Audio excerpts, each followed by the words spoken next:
अस्सलाम वालेकुम वीवर। एहसास कफ़ालत प्रोग्राम, बेनज़ीर कफ़ालत प्रोग्राम और वसीला तलीम प्रोग्राम के साथ आज की बहुत बड़ी अपडेट एहसास राशन प्रोग्राम आटा स्कीम के हवाले से है, जो कि इससे पहले गवर्नमेंट पाकिस्तान की जानिब से इसको दिया गया था तमाम गरीब अफराद को। तो आप उसके हवाले से नई अपडेट है। उससे पहले आप लोगों से गुजारिश है, हमारा चैनल सब्सक्राइब करें, लाइक करें और ज़्यादा से ज़्यादा वीडियो मुकम्मल देखें ताकि आपको नई अपडेट से आगाह कर सके। आज की नई अपडेट फराहम करने से पहले हम आपको ये बता दें कि ऐसे तमाम ख़ानदान जो बेनज़ीर कफ़ालत प्रोग्राम, एहसास कफ़ालत प्रोग्राम में बेनिफिशरी हैं, उनको 8,500 की किस्त फराहम की जा रही है।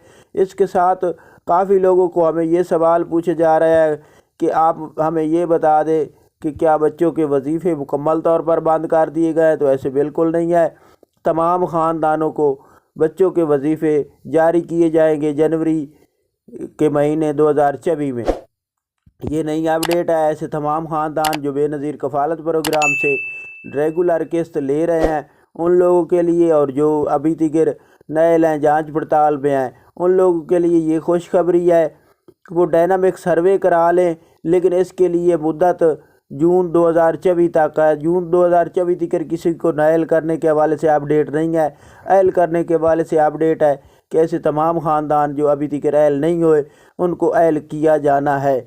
लेकिन इसके साथ आपको ये बता दें कि ऐसे तमाम ख़ानदान जिन्होंने डायनामिक सर्वे नहीं कराया वो डायनामिक सर्वे ज़रूर कराए, क्योंकि ये पाकिस्तान में तमाम ख़ानदानों का डायनामिक सर्वे होना है। इसके साथ आपको ये बता दें कि नई अपडेट ऐसे तमाम ख़ानदान जो आटा स्कीम के हवाले से पूछ रहे हैं या राशन प्रोग्राम के हवाले से पूछ रहे हैं, तो हमें जो नई अपडेट मसूल हुई है उसके मुताबिक तमाम ख़ानदानों को जनवरी में आटे के हवाले से अपडेट जारी की गई है कि दोबारा देने का फ़ैसला किया गया है। इसमें काफ़ी मसले मसाइल होते हैं, लेकिन जैसे हमें नई अपडेट मसूल होती है हम आपको लोगों को फराहम करते हैं।